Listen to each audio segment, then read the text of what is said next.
The Greater Boston area is expected to see more growth in the years ahead. That means there will be more commuters, more buildings with needs for energy, and even more container shipping. Accommodating that growth also requires more work on infrastructure. That's the message from a new report by A Better City. To tell us about the report is our guest, the group's Director of Public Policy and Government Affairs, Tom Ryan. And thank you very much for being with us, Tom. Happy to be here. It was only up to about a decade or so we thought of Boston as a shrinking city, but this is really quite different right now, what we're looking at.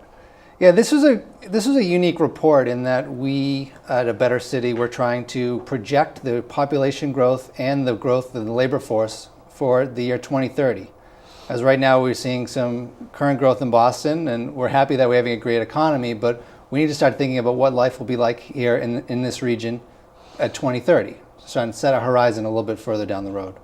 So what about the likely scenarios, for instance, if we do pretty much nothing except maybe keep what's already there in place? I mean, let's say about highways. I mean, what kind of congestion do you think we might be having? One of the things in our report suggests is that the already difficult commute that people are having in Greater Boston will be much worse because there could be up to 80,000 more cars on the road.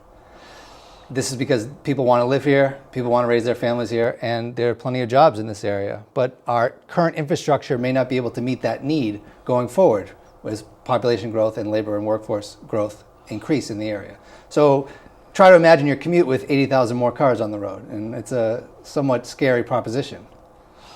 And on the other hand, we're talking about, even in addition to the regular job sector, Logan Airport, Massport would like a significant expansion and even more cars in the Ted Williams Tunnel, right? Yeah, the interesting thing our report found is that for Massport, there are two main assets in Boston: the Connolly Terminal for shipping and the shipping industry in the port. We projected would need to almost double in its capacity to meet the needs going forward. That's going to take significant infrastructure improvements, and I know Massport is working on that right now. But as we think about the airport, Logan Airport may reach its capacity in 15 years, and we need to think about how our region would react to, could more flights, instead of going to Boston, have to go to other airports, and also what would that mean for the traveler and individuals. Of course, this is not just for serving travelers, because airport growth could mean jobs, container shipping. I guess that means more local jobs too. Absolutely. You know, this is we've seen a lot of growth in international flights coming into Logan Airport, which brings a lot of trade and commercial opportunities. And so if Logan Airport can't meet that demand, well, that will have an impact on Greater Boston's economy. What about the energy needs? Because right now we've been hearing a lot about higher electric bills. We also been hearing about people who are not comfortable with gas pipelines in their neighborhoods. So what do we do about this? It's a great question, and I know that there's a current debate going on in state government because we know that our region needs more energy. The business sector is projected to grow in the next 15 years, which will mean an increased demand on electricity, on water, and how will those increases be met against the rising concern of climate change? So we need, as a state, to start thinking about putting more emphasis on renewable energies, clean energy, to meet the region's demand for electricity and energy. This is BNN News. We're talking with Tom Ryan from A Better City. Tom, what about the MBTA? I mean, we've heard about some improvements, some savings. We're expecting some new trains over the next few years. Is that enough to handle what needs to be done?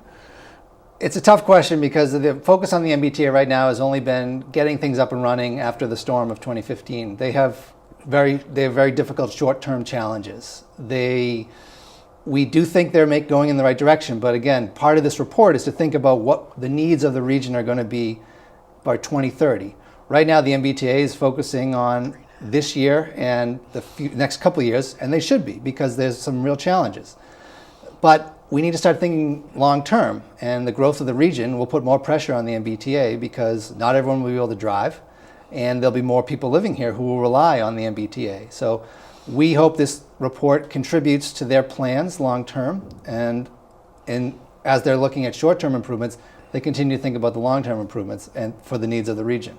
What about the money to get these things done? Because you get the T, you probably need work on roads and bridges, and there's only a limited appetite for raising taxes. So what can be done? Our report did not come up with the answer. This is a challenge that's been going on for generations about our infrastructure, and it's only going to get worse as we see population growth for the region. Taxes and revenue were not addressed in this report, but what we're trying to say is we know the needs of the region. We know that there'll be people here that will rely on our transportation system, which is essential for our economy. And planners will have to start thinking about the decisions they make today and how it impacts the region 15 years from now. Well, there's one place that's an interesting microcosm of the growth and access equation. It's the Seaport District. A lot of new growth there and a lot of concern about people getting in and out. What do you see? I think you're right. The Seaport District is the best job center, the highest, the most impressive economic growth area in almost the East Coast. We should be proud of that from the infrastructure improvements that have led to this growth, but we know that we need a transportation system that can meet that demand. We're working on an infrastructure improvement plan, but one other thing that isn't getting as noticed that should be is that there's some serious climate change resiliency efforts, concerns down in the Seaport District. Is that region going to be ready for some of the climate change and issues? And as we see this great growth, we need to also think of, is our infrastructure ready to handle sort of the sea rise and potential storm surge that could impact that area. This is BNN News. We're talking with Tom Ryan from A Better City. One other thing about water, Tom, and transportation, looking into more ferry service. I'm reading about things like from Lovejoy Wharf to the Seaport District, East Boston. Is that going to be much of the solution, you think?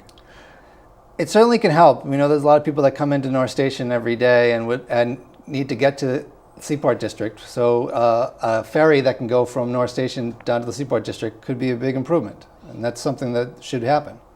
All right. Well, thank you very much for being with us. Thank you. Tom Ryan of A Better City.